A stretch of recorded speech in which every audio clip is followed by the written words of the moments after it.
E nesta quinta-feira, 6 de março, encerra o prazo para a defesa de Jair Bolsonaro se manifestar sobre a denúncia da Procuradoria-Geral da República no inquérito que apura a suposta tentativa de golpe. Os advogados do ex-presidente chegaram a pedir mais prazo, só que esse pedido foi negado. Mota, queria te ouvir, né?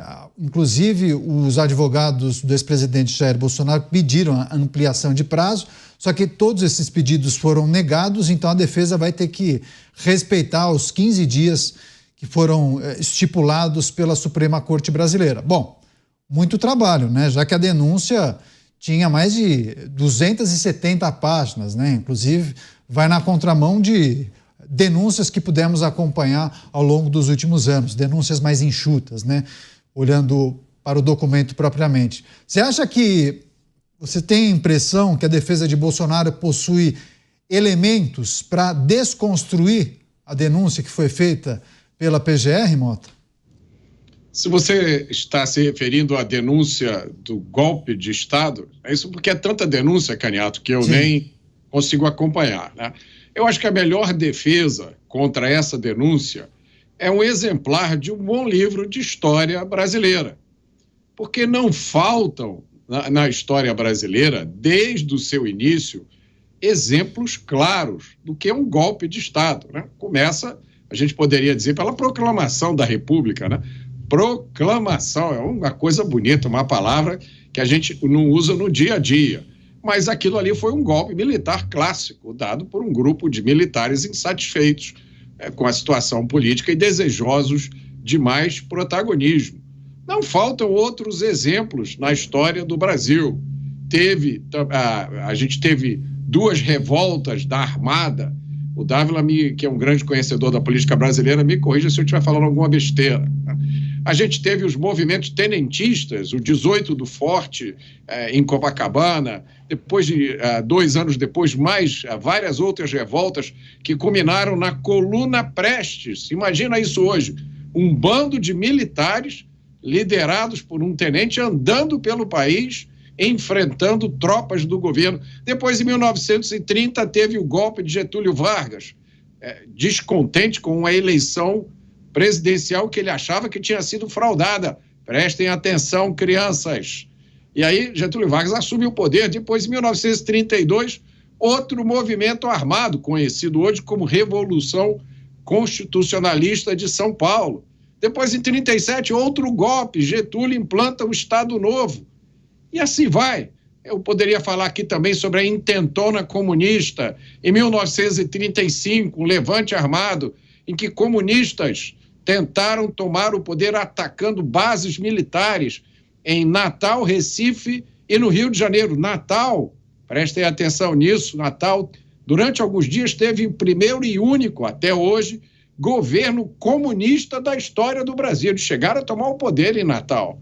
Eu poderia falar aqui também sobre o golpe, a tentativa de golpe de Estado integralista, se eu não me engano, em 1938, tentaram assassinar ou prender Getúlio Vargas. A lista é enorme. Não faltam exemplos do que é um golpe de Estado. Em nenhuma dessas histórias você vai ver senhoras idosas com Bíblia na mão orando. Você, Cristiano Beraldo, prazo para a defesa de Jair Bolsonaro se manifestar em relação à denúncia apresentada pela Procuradoria-Geral da República se encerra na quinta-feira e eu pude acompanhar muitos juristas e comentaristas analisando ponto a ponto, né, os crimes que seriam imputados a Jair Bolsonaro, quais poderiam ser os argumentos usados pela defesa para tentar desconstruir a denúncia feita pela Procuradoria-Geral da República. Mas cada cabeça uma sentença e é possível você construir defesas de vários tipos, né? E também as narrativas que são construídas, e a gente está falando de um inquérito que envolve mais de 30 pessoas, uma denúncia que naturalmente envolve mais de 30 pessoas. Ou seja, uma caixinha de surpresas a partir do que vai acontecer depois da entrega da defesa e, claro, o posicionamento da justiça, né? Porque pode acatar ou não. Pois é, Caniato, mas aí tem um elemento adicional que a gente precisa levar em conta, né? Que é esse Brasil estranho, esse Brasil esquisito que a gente vive hoje, aonde não se sabe o que vale. O que vale é a Constituição o que vale são as leis escritas, o que vale é a repetição de interpretações da lei feitas no passado e que devem ser mantidas, ou o que vale é o que naquele momento está na cabeça de quem decide. A sentença é proferida conforme a parte que está no caso. E me parece cada vez mais evidente que neste Brasil de hoje, o nome, o CPF, o histórico das partes pesa muito em questões políticas. Não pesa de forma negativa, muitas vezes, em questões criminais, porque aqui próprio nos Pingos nos Is, nós, com muita frequência, uma indesejável frequência, comentamos decisões que vêm da justiça favorecendo criminosos contumazes. Mas, neste caso, sabemos também que há outros elementos que têm tido um peso muito grande nas decisões tomadas.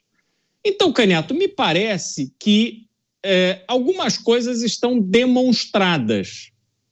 Só que há uma separação que deveria ser lógica, que deveria ser tomada como razoável, que é a discussão, a preparação, você aprofundar ideias sobre o desejo de fazer algo.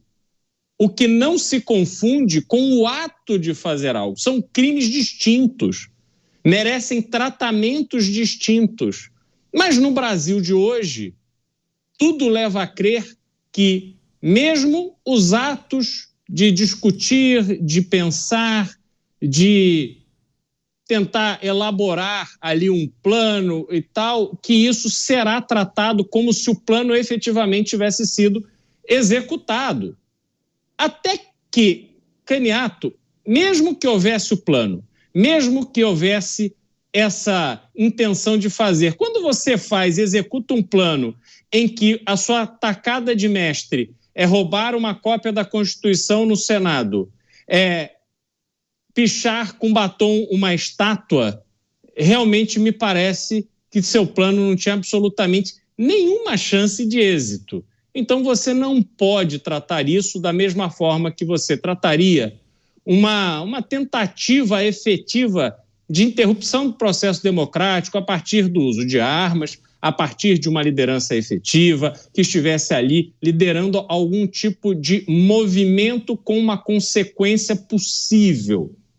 E sabemos todos, nós assistimos, nós não somos limitados na nossa capacidade de compreensão de coisas que estamos vendo com os nossos próprios olhos.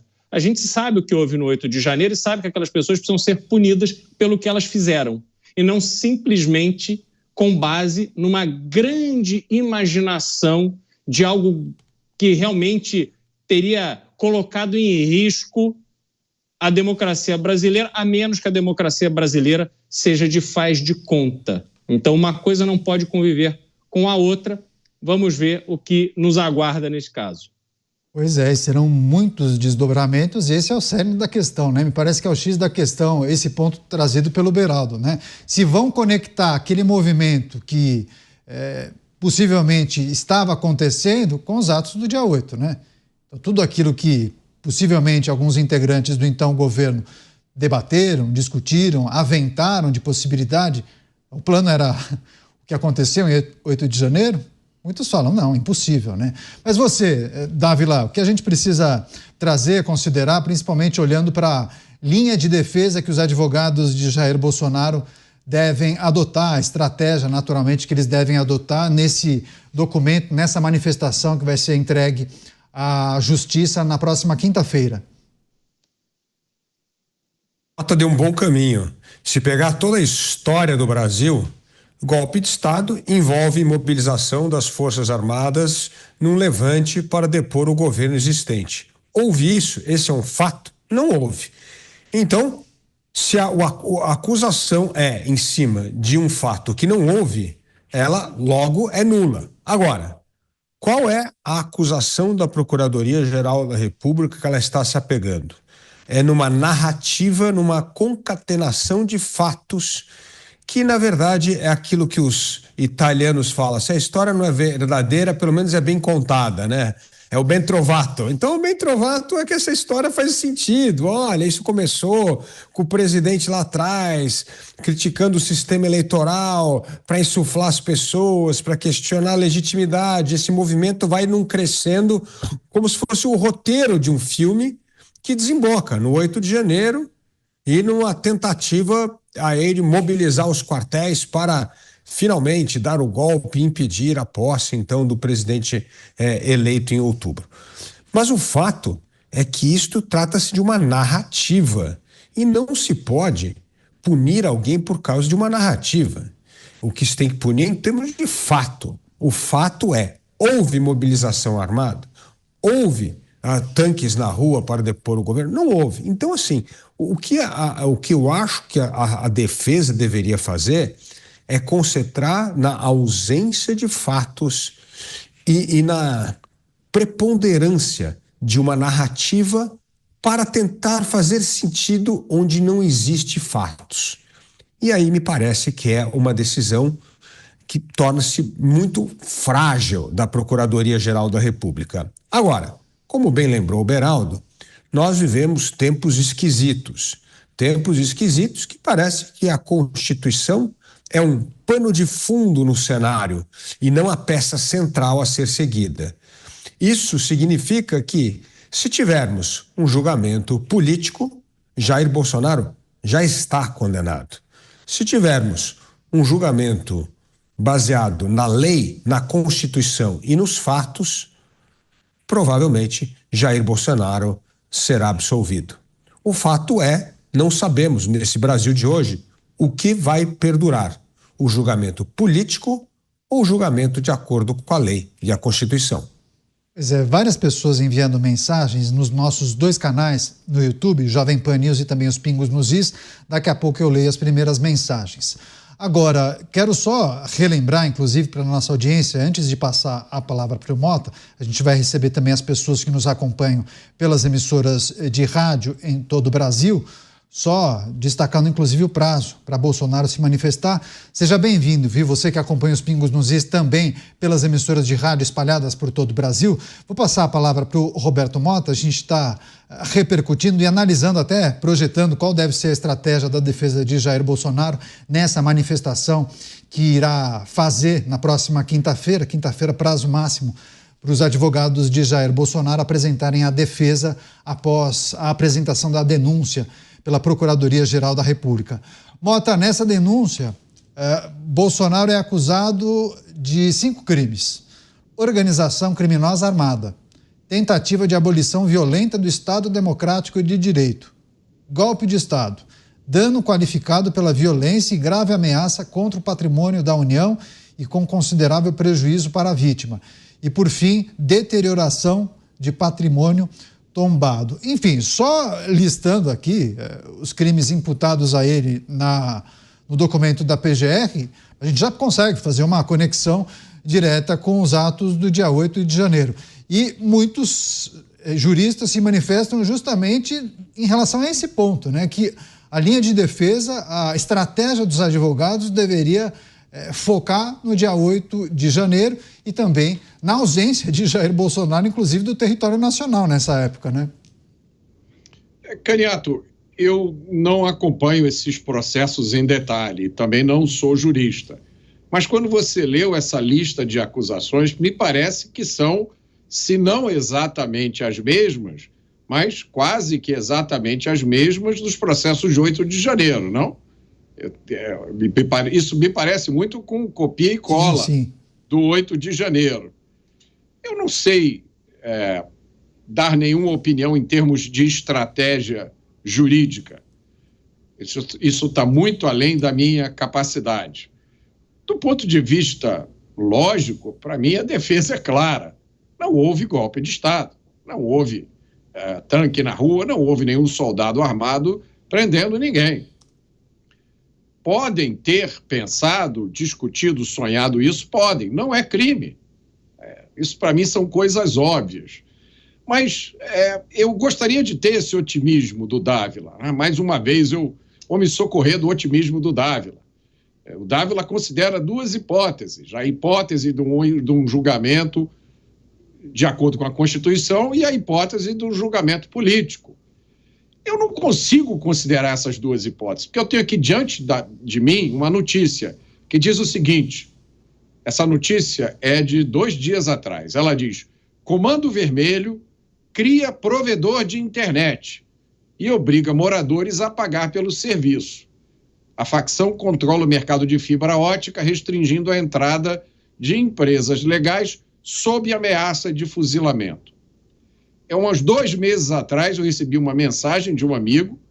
Esse meu amigo hoje mora nos Estados Unidos, mas ele ainda tem uma empresa no Rio de Janeiro que funciona num subúrbio.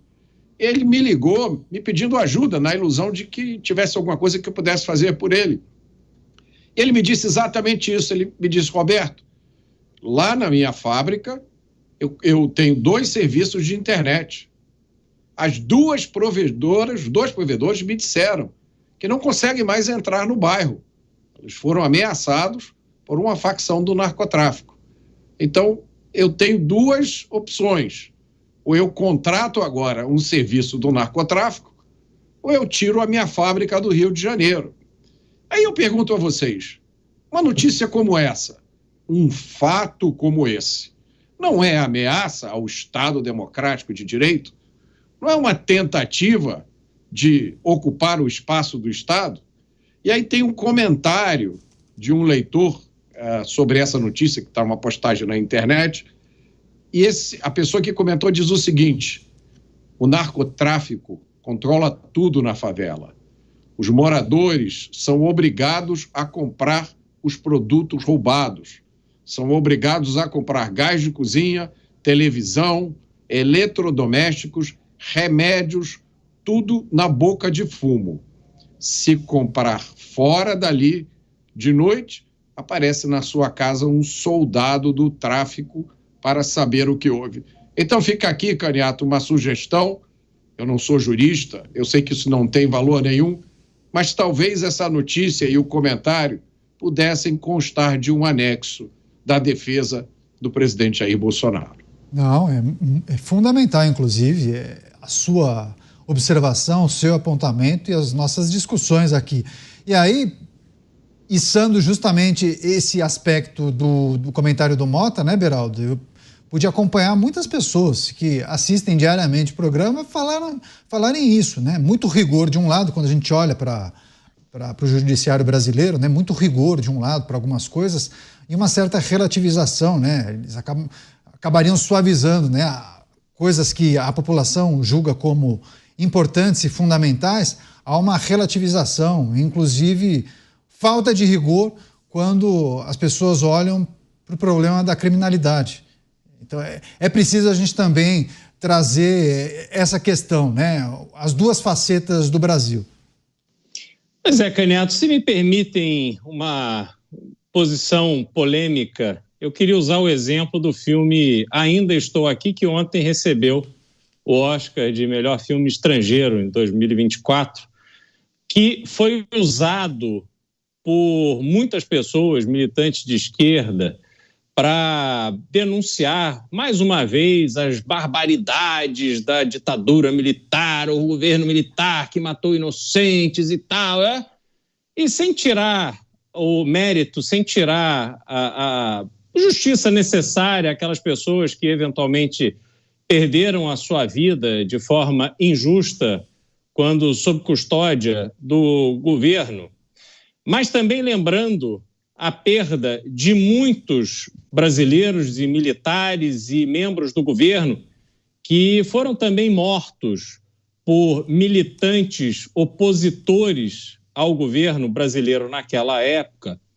A gente precisa lembrar que todo esse pesar, toda esta mobilização, esse encher de boca para falar deste tema, infelizmente, não é reproduzido para falar das mais de 40 mil vidas de brasileiros, muitas vidas de pobres, pretos, mulheres, jovens, que são assassinados no Brasil todos os anos.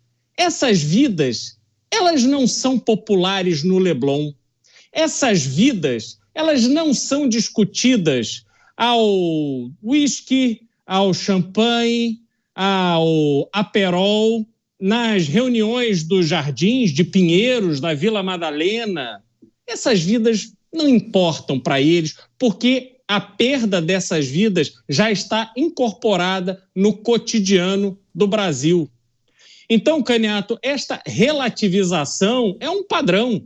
Essa relativização, ela está dada, porque tudo aquilo que é discutido sempre com uma ótica em favorecer, em sustentar um determinado tipo de pensamento político que ajuda na hora da eleição, porque é impossível sustentar determinadas convicções sem atropelar a verdade, atropelar a...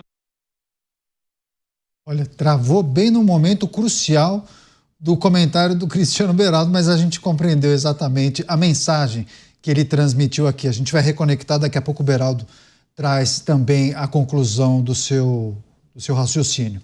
Você, Dávila, quer pegar os pontos destacados pelo Mota e pelo Cristiano Beraldo? Quer passar a régua, enfim, as reflexões que a gente precisa fazer olhando para esse episódio que envolve Jair Bolsonaro e os demais denunciados, a manifestação da Procuradoria-Geral da República, as defesas desses acusados e como deve se posicionar a Justiça a partir da apresentação das defesas?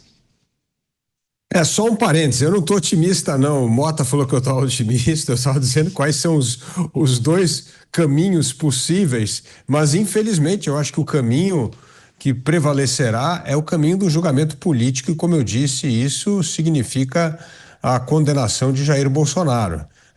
Eu gostaria que não fosse esse caminho, mas tudo indica que esse será o caminho, justamente por causa da acusação feita pela Procuradoria-Geral da República. Então, Mota, eu não estou nem otimista, não. Eu acho que o meu otimismo esgotou no momento em que a Procuradoria-Geral da República acabou fazendo uma denúncia mais política do que a própria investigação da Polícia Federal. Então, realmente, a partir daí, eu não tenho muita esperança de que o Supremo vai ter vamos dizer assim, um golpe de sanidade ali para que nós possamos ter um julgamento de acordo com a Constituição. Então eu entendo que vai ser um julgamento político e isso significa a condenação de Jair Bolsonaro. Agora, o Beraldo traz um tema interessante, já que estamos falando de Oscar aqui. Eu recomendo a todos a leitura de um livro muito importante sobre mortos e desaparecidos políticos durante a ditadura militar. O livro chama Dos Filhos deste Solo, Mortos e Desaparecidos Políticos durante a Ditadura Militar, a Responsabilidade do Estado. É escrito pelo Nilmário Miranda e o Carlos Tiburcio. Esse livro é muito importante, porque esse é um livro baseado em dado e evidência, não é teoria política. E ele mostra que nos 21 anos de ditadura militar, foram perdidas mais ou menos 400 vidas nessas mortes. O Beraldo bem traz aqui sempre que no Brasil morrem mais de 40 mil pessoas por ano. Durante 21 anos, na ditadura do Brasil, entre mortos e desaparecidos, em torno de 400 pessoas. Não devia ter nenhuma, mas esse é o número oficial, 400 pessoas. Para você ter uma ideia, na Argentina foram mais de 30 mil mortos e desaparecidos. No Chile foi mais de 3 mil. No Brasil foi 400. É muito. Qualquer vida não deveria ser desperdiçada, mas é um livro muito importante de relatos baseado em dados, fatos, evidências, forte documentação. Então eu recomendo para aqueles que querem sair um pouco da narrativa, exatamente o que a gente está recomendando aqui para o processo de Jair Bolsonaro, deixar a narrativa, olhar para os dados e fatos. Esse livro é um livro muito importante. E, aliás, não é escrito por direitista. Então é mais importante ainda. Que gente que pensa com centro-esquerda, mas que gosta de dados e fatos e evidências. Então fica aí a recomendação do livro Dos Filhos deste Solo, Mortos e Desaparecidos Políticos durante a Ditadura Militar. Vale a pena. Porque aí nós podemos separar um pouco Hollywood da realidade. Pois é, e também nós tivemos muitas comissões da verdade, né, Dávila? E muitos questionaram os trabalhos que foram realizados, ainda que a gente tenha que respeitar a atividade parlamentar. Porque eu me lembro de uma comissão da verdade em Brasília, mas também uma comissão da verdade aqui da Câmara Municipal de São Paulo. Beraldo, quando você estava concluindo o seu raciocínio, o seu pensamento, antes da sua frase de finalização, travou o sinal. Passa a palavra se você quiser finalizar ou retomar, enfim, aquele pensamento, por favor. Pois é, o Dávila trouxe dados e fatos, né? Então acho que conclui bem a ideia que eu estava tentando expressar desse ambiente que a gente vive hoje no Brasil, aonde dados e fatos são absolutamente ignorados. A Constituição brasileira é solenemente ignorada quando convém a sustentação de uma ideia, por mais absurda, por mais não verdadeira que ela seja.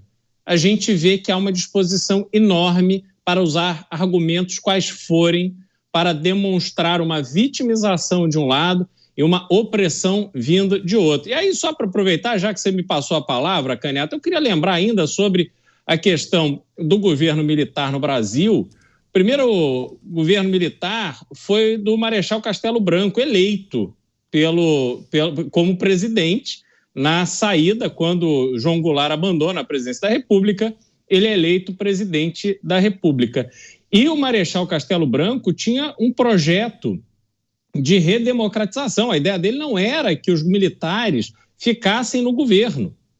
E algumas figuras, incluindo meu avô, naquele momento tiveram que sair do Brasil. Meu avô acabou indo para Paris, assumir a embaixada brasileira em Paris, porque havia ameaça de morte por parte de militantes de esquerda, de membros dos movimentos comunistas contra deputados que participaram da ofensiva contra João Goulart. E, infelizmente, este movimento de redemocratização do Brasil após o governo do Marechal Castelo Branco não deu certo e acaba assumindo Costa e Silva, e aí vem ali a sequência de eventos que é muito questionada, sobretudo Costa e Silva, Médici e tal. Agora, a esquerda ela não olha atuações individuais e propósitos, e pureza de propósito e boas intenções. Quando ela olha o que aconteceu no Brasil entre 1964 e até a eleição de Tancredo Neves, eles colocam tudo num balaio só, eles não fazem esta distinção. Isso tudo é para que eles reforcem justamente esta narrativa de vitimismo sem assumir as próprias responsabilidades, sem assumir os atos criminosos que muitos que ainda estão vivos, alguns participando do governo, participaram naquele momento. Então a gente vê que é preciso ter muita calma para analisar os argumentos que são lançados, essas ideias que são lançadas, porque há muito de ideologia e falta de sustentação com dados e fatos no que é dito. Pois é, eu acho que a gente vai voltar a tratar de muitos aspectos que envolvem esse período, porque o governo federal, inclusive, decidiu reabrir a investigação do caso da morte de Juscelino Kubitschek. É verdade, não? A gente vai trazer, claro, as novidades em relação a essa apuração, mas não é piada, não é... É preciso a gente considerar também esse aspecto. Vão reabrir o caso.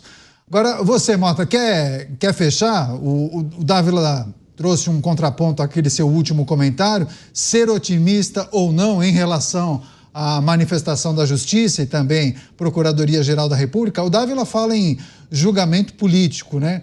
E muitos entendem que esse deve ser o caminho. E aí aquela ideia de um julgamento rápido, célere, para não contaminar o processo eleitoral, conversei com alguns advogados, juristas, eles disseram, esquece, não vai ser um processo tão rápido assim, e isso vai consumir muito do ambiente político e da energia, inclusive dos atores envolvidos. Vai lá, Mota. Eu acho muito curiosa essa expectativa, inclusive essa expressão, né, contaminar o processo eleitoral. O que significa contaminar o processo eleitoral? Isso significa, por acaso, que quando as pessoas forem votar, elas vão lembrar do que aconteceu? Elas vão levar para a cabine de votação frustração, ressentimento, amargura? Será que eles acham que E aqui é uma expressão abstrata, não me refiro a ninguém especial. Será que tem alguém nesse país que imagina que, julgando rapidamente Jair Bolsonaro, prendendo Jair Bolsonaro, tirando Jair Bolsonaro de cena, as pessoas vão esquecer do Jair Bolsonaro como se ele nunca tivesse existido? E aí eu queria fazer 2 comentários. Né? Primeiro, é que essa história de respeitar a Constituição, eu acho que ela parte de uma convicção da pessoa, de que respeitar a lei, de que respeitar regras é uma coisa importante. Tanto que até pouco tempo, não é mais assim, mas era até pouco tempo, um dos países que mais respeitavam direitos e liberdades era um país onde não existe uma Constituição escrita, que é o Reino Unido. Que surpresa, não é isso? No Reino Unido não existe uma Constituição escrita. Mas, apesar disso, até pouco tempo, não é mais assim, mudou, infelizmente, mas até pouco tempo era um dos lugares onde mais se respeitava a lei e as liberdades. A outra coisa é o seguinte: eu estou escrevendo um artigo, devo publicar daqui a umas 2 ou 3 semanas, e estou estudando de novo a história brasileira. E estou com dificuldade de achar períodos onde a Constituição tenha sido respeitada, né? Você vai lá para o começo da República, eleger o primeiro presidente, o Beraldo falou do Marechal Castelo Branco, o nosso primeiro foi Marechal Deodoro da Fonseca, o vice dele era outro marechal, Floriano Peixoto. Deodoro fechou o Congresso, com 2 anos, o negócio ficou tão feio para ele que ele teve que renunciar. E a Constituição da época dizia: faça-se uma nova eleição. Mas ninguém fez eleição nenhuma. Quem assumiu foi Floriano Peixoto, que governou. E durante o governo de Floriano Peixoto, teve rebelião armada. Ele mandou fuzilar pessoas, ele mandou degredar pessoas, né? Um exílio interno em locais distantes do Brasil, penas que não eram previstas pela Constituição da época. Se você pegar a história do Brasil, ela é cheia de episódios como esse. A exceção, aí o Dávila vai ter que me ajudar, porque o único período em que eu achei onde a Constituição foi mais ou menos respeitada foi entre a primeira vez que Getúlio Vargas saiu do poder, né, em 1945, e o início dos anos 60. Tirando este período, em todo o resto, foi mais ou menos o que a gente está vendo hoje. Quer só arrematar, concordar ou não com o Mota em relação ao respeito à Constituição, esse recorte trazido pelo Mota? Rapidinho, Dávila. Não, o Mota tem razão. Esse foi um período que a Constituição de 46 foi respeitada mesmo, que foi até praticamente 60, né? Porque depois da renúncia de Jânio, aí começa a história do parlamentarismo de Araque para tentar acomodar o Jango, depois vem o plebiscito, aí já não é mais a Constituição funcionando. Mas um outro período que também funcionou, Mota, foi um livro, até eu escrevi esse período, que são dos 3 primeiros paulistas na presidência da República, Prudente Moraes, Campos Salles e Rodrigues Alves. Aí a Constituição de 1891 valeu mesmo. Aliás, vale até 22, aí começa estado de sítio, aí começa a degringolar novamente. Mas esse período aí de 1894 a mais ou menos 1916 também funciona muito bem de acordo com o respeito à Constituição. Mas você tem razão, é raro. A Constituição é quase um atestado de governo constitucional que é constantemente violado. Porque, no fundo, essa veia autoritária acaba se sobrepondo. Mas você tem toda a razão. Então, tem esses períodos aí, apenas um adendo a esse que você colocou muito bem, de 1946 a 1960. Olha, várias pessoas se manifestando, enviando mensagens. Cícero Paulino dizendo tem que reabrir o caso do Celso Daniel. Enfim, ele faz esse comentário mencionando a notícia que eu trouxe, inclusive, de que o governo federal deve reabrir a investigação sobre a morte de Juscelino Kubitschek. Marlene Guimarães parabenizando o Beraldo por essa análise que ele fez, inclusive trazendo aspectos que envolvem a sua família.